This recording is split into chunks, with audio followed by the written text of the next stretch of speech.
Jumpa kembali di MTT Journey, Life Story, Inspiration of Life. Dengan tema, permasalahan dan penyelesaian masalah melalui mukjizat adalah tahapan Tuhan untuk naikkan tingkat iman kita. Dari dasar kitab Efesus pasal 5 ayat 1 sampai 21 dan kitab Efesus pasal 5 ayat 22 sampai 33. Maksud dari tema pagi ini teman-teman, biasa Tuhan menjadikan permasalahan-permasalahan itu ya untuk dapat meningkatkan level iman kita, karena permasalahan itu timbul diantisipasi oleh Tuhan gitu dengan cara ya biasanya memberikan mujizat-mujizat itu teman-teman.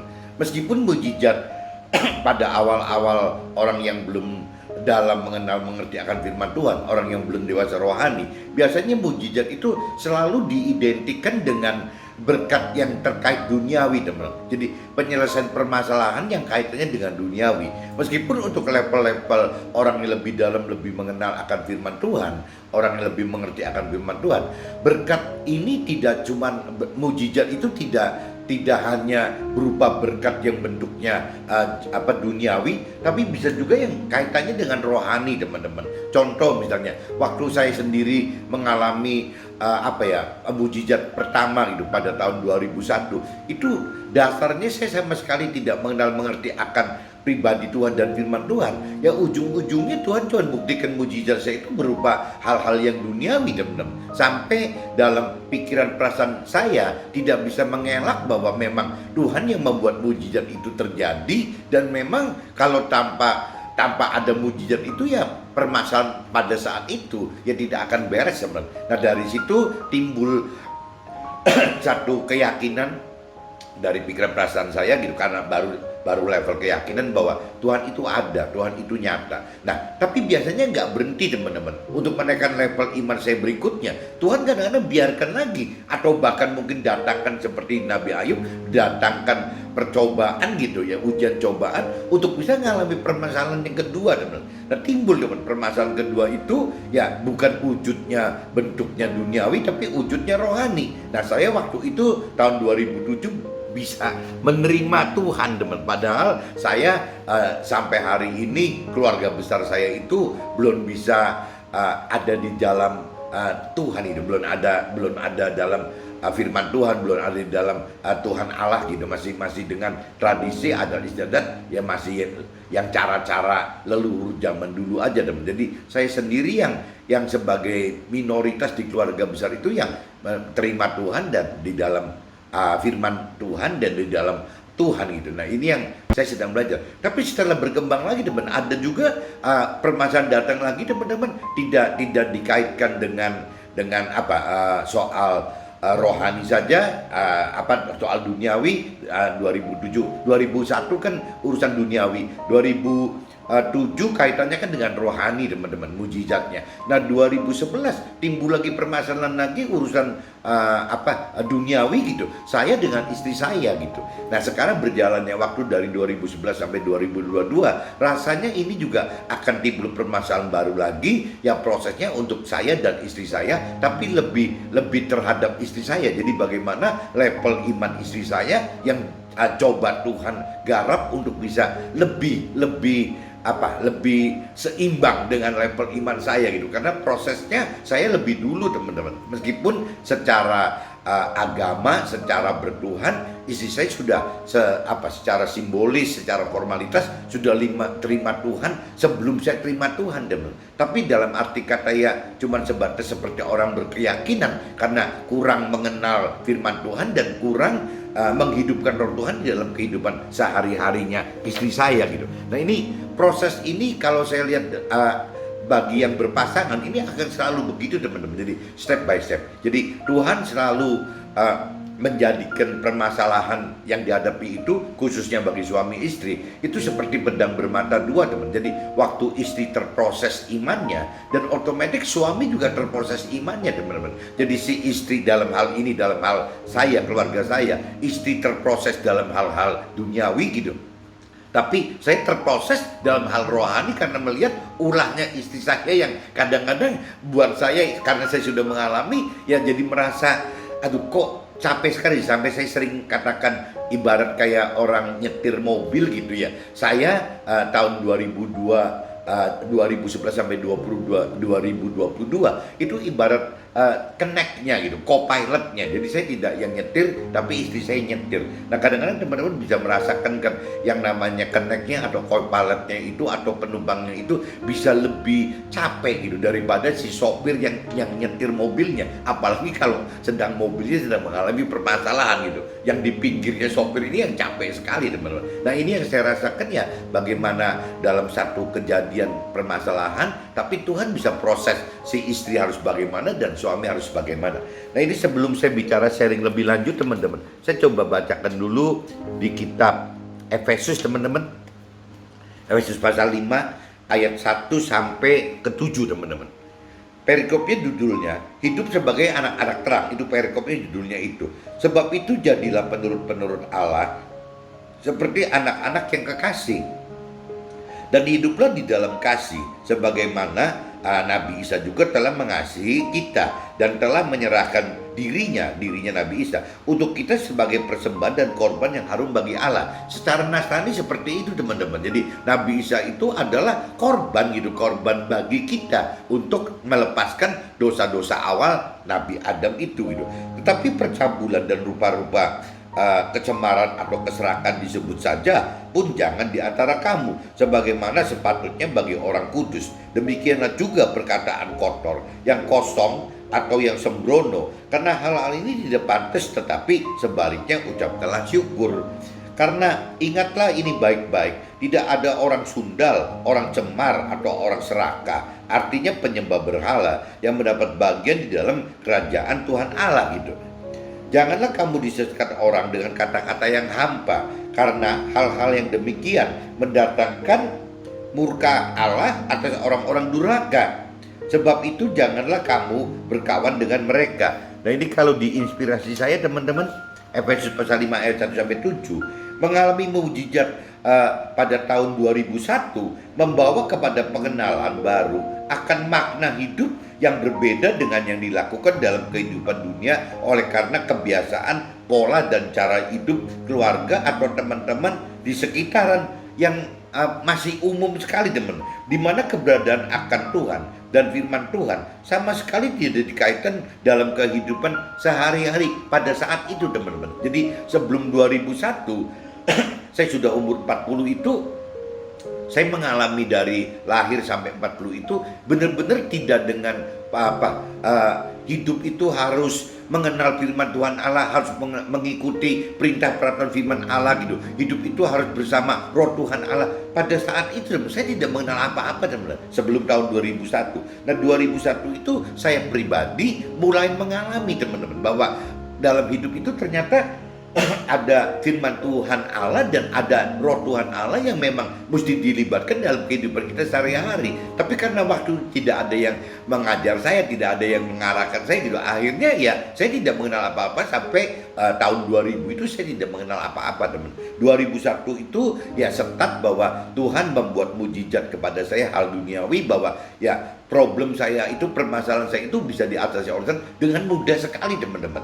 Dan itu Tuhan udah kasih bocoran kepada 4 hamba Tuhan yang dari Jakarta bahwa permasalahan saya itu selesai karena memang Tuhan Allah yang atur ini gitu. Jadi saya percaya bahwa sejak tahun 2001 itu dalam hati kecil saya minimal sudah ada benih-benih untuk percaya gitu bahwa Tuhan itu ada dan Tuhan hidup itu nyata dan terkait dalam hidup saya. Yang saya alami tahun 2001 seperti itu teman-teman. Nah ini hampir ceritanya sama dengan di kitab Efesus 5 ayat 1 sampai 7. Ya terkait tadi karena saya nggak ngerti apa-apa, jadi yang saya lakukan itu berarti salah semua dan bisa jadi murka untuk Tuhan gitu.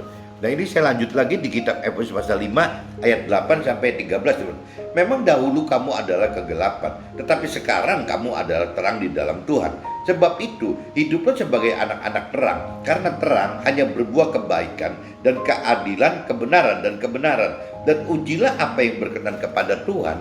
Janganlah turut mengambil bagian dalam perbuatan kegelapan yang tidak berbuahkan apa-apa, tetapi sebaliknya telanjangilah perbuatan-perbuatan itu. Sebab menyebutkan saja pun apa yang dibuat oleh mereka di tempat-tempat yang tersembunyi telah memalukan. Tetapi segala sesuatu yang sudah ditelanjangi oleh terang itu menjadi nampak, sebab semua yang nampak adalah terang. Jadi kalau sebelum kita mengenal kebenaran firman Tuhan, kadang-kadang banyak hal yang kita perbuat yang ujung-ujungnya sangat memalukan setelah kita mengenal, teman-teman. Tapi waktu belum mengenal dianggapnya biasa gitu. Nah, diinspirasi saya, teman-teman, Efesus pasal 5 ayat 8-13, sebagai keluarga pengusaha terjadi mujizat susulan pada tahun 2011, berarti 10 tahun dari 2001, teman-teman. Di mana mujizat kali ini dialami oleh saya sebagai suami dan istri gitu. Jadi kalau 2001 itu cuman saya sendirian sebagai suami, tahun 2011 itu dua, teman-teman, karena istri saya sudah dipaksa untuk membantu usaha saya yang sedang bermasalah waktu itu gitu. Jadi sudah ada istri saya tahun 2011, di mana mujizat kali ini dialami oleh saya dan sebagai suami dan istri gitu. Makna mujizat 2011 untuk saya sebagai suami adalah penguatan iman bahwa Tuhan itu nyata ada dalam keseharian hidup. Adapun bagi istri adalah pengenalan. Jadi kalau 2011 itu buat saya istilahnya menaikkan level iman saya, tapi kalau buat istri saya ya seperti saya ngalamin waktu 2001 itu, teman. Jadi pengenalan itu, pengenalan akan Tuhan itu.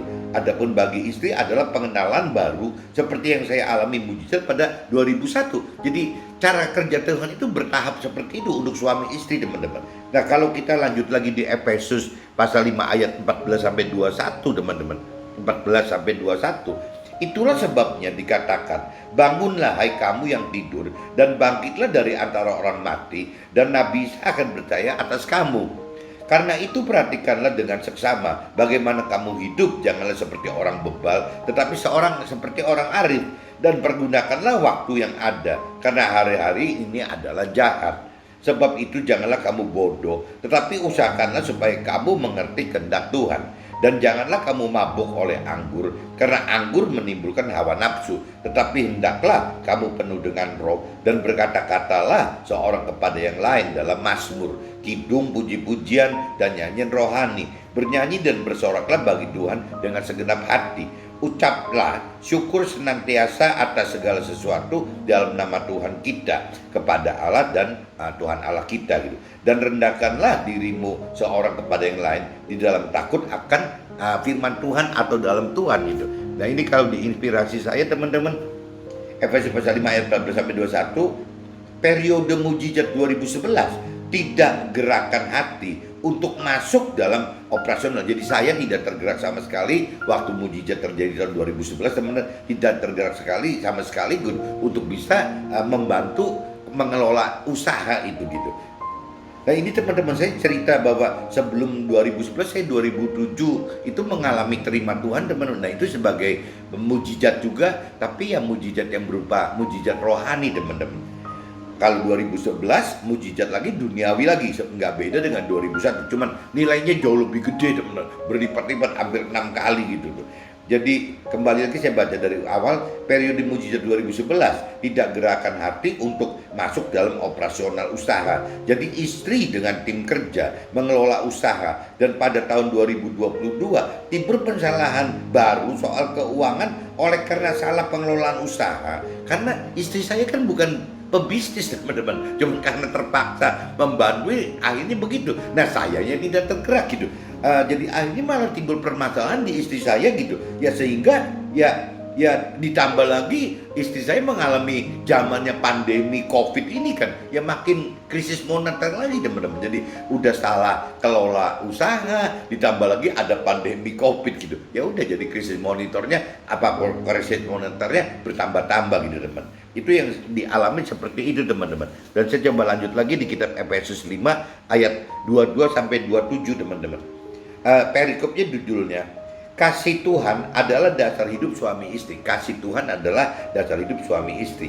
Nah, kalau kita baca dua-duanya, hai istri, tunduklah kepada suamimu seperti kepada Tuhan. Karena suami adalah kepala istri, sama seperti yang Nabi Isa atau firman Tuhan adalah kepala jemaat. Dialah yang menyelamatkan tubuh. Karena itu, sebagaimana jemaat tunduk kepada Nabi Isa, demikian juga istri kepada suami dalam segala sesuatu. Ya, hai suami, kasihlah istrimu sebagaimana Kristus Nabi Isa telah mengasihi jemaat dan telah menyerahkan diri baginya untuk menguduskannya sesudah ia menyucikan dengan memandikannya dengan air dan firman, supaya dengan demikian ia menempatkan jemaat di hadapan dirinya dengan cemerlang tanpa cacat atau kerut atau apa yang serupa itu, tetapi supaya jemaat kudus dan tidak bercela. Ini kalau saya universalkan bunyinya seperti itu teman-teman. Jadi kalau cerita Yesus Kristus itu kan, kalau saya sering universalkan bisa berarti Nabi Isa atau bisa juga berarti firman Tuhan. Kalau dari versi Nasrani, dari versi saya teman-teman. Nah ini kalau di inspirasi saya teman-teman, Efesus 5 ayat 22 sampai 27. Secara usaha tahun 2011 sampai 2022, berarti 11 tahun, 10 sampai 11 tahun itu adalah permasalahan ekonomi yang besar, tetapi secara rohani masa inilah pembentukan pengenalan akan firman dan firman Tuhan, baik bagi istri dan juga bagi saya sebagai suami. Pihak istri belajar mengenal Tuhan dan dari firman, dari masalah-masalah tersebut, dari masalah usaha tersebut, dan bagi saya belajar tingkatkan iman dengan hadapi apa yang istri alami tanpa libatkan diri sendiri. Si suaminya off gitu, tidak bantuin teman-teman. Nah ini yang saya alami seperti itu. Nah, saya coba lanjut lagi di kitab Efesus pasal 5 ayat 28 sampai 31 teman-teman. 28 sampai 31. Demikian juga suami harus mengasihi istrinya sama seperti tubuhnya sendiri. Siapa yang mengasihi istrinya mengasihi dirinya sendiri, sebab tidak pernah orang membenci tubuhnya sendiri, tetapi mengasuhnya dan merawatinya sama seperti Nabi Isa terhadap jemaatnya. Karena kita adalah anggota tubuhnya, sebab itu laki-laki akan meninggalkan ayahnya dan ibunya dan bersatu dengan istrinya, sehingga keduanya itu menjadi satu daging gitu. Nah kalau di inspirasi saya, firman katakan, firman Tuhan adalah dasar hidup suami dan istri. Jadi melalui permasalahan, suami dan istri diarahkan dan dituntun serta dibentuk oleh Tuhan melalui permasalahan dengan firman Tuhan dan roh Tuhan itu. Nah, di mana dasar firman Tuhan bagi suami adalah mengasihi istri, dan bagi istri adalah tunduk kepada suami. Kedua-duanya tanpa syarat teman-teman. Jadi tanpa syarat buat suami untuk mengasihi istri, dan tanpa syarat untuk istri untuk tunduk kepada suaminya. Intinya gitu teman-teman. Jangan saya tidak bisa tunduk karena ya saya tidak mengasihi istri karena, nah ini nanti nggak habis-habis teman-teman. Jadi yang suami harus langsung mengasihi istri tanpa syarat, dan si istri harus tunduk kepada suami tanpa syarat gitu. Dan melakukan apa yang Tuhan perintah peraturkan teman-teman. Suami harus melakukan apa yang Tuhan perintah peraturkan, dan si istri juga sama teman, karena solusi rohani dengan duniawi itu benar-benar bertolak belakang teman-teman. Nah ini saya coba baca lanjut biar tuntas gitu. Di kitab Efesus 5 pasal 5 ayat 32 teman. Rahasia ini besar, tetapi yang aku maksudkan ialah hubungan antara Nabi Isa dengan jemaat. Bagaimanapun juga bagi kamu masing-masing berlaku.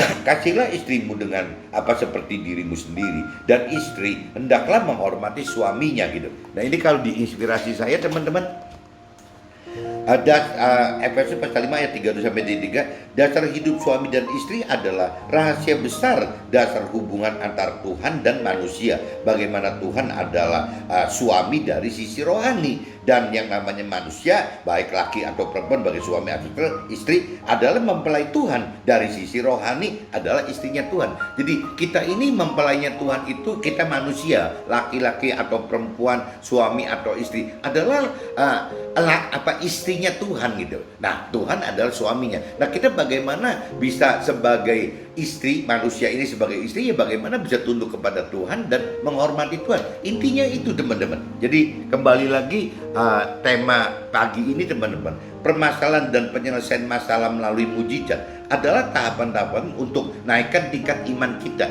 Jadi teman-teman nggak usah khawatir kalau mengalami permasalahan dari sisi rohani seperti itu. Dan tinggal tindak lanjutnya teman. Tindak lanjutnya ya kita mesti ngantisipasi cara-cara Tuhan itu dengan cara-cara rohani gitu. Si suami dan istri harusnya benar-benar berani secara rohani melakukan apa yang Tuhan perintahkan, peraturan dalam firman-Nya, meskipun berbeda dengan umumnya orang-orang dunia teman-teman. Oke teman-teman, see you, bye-bye.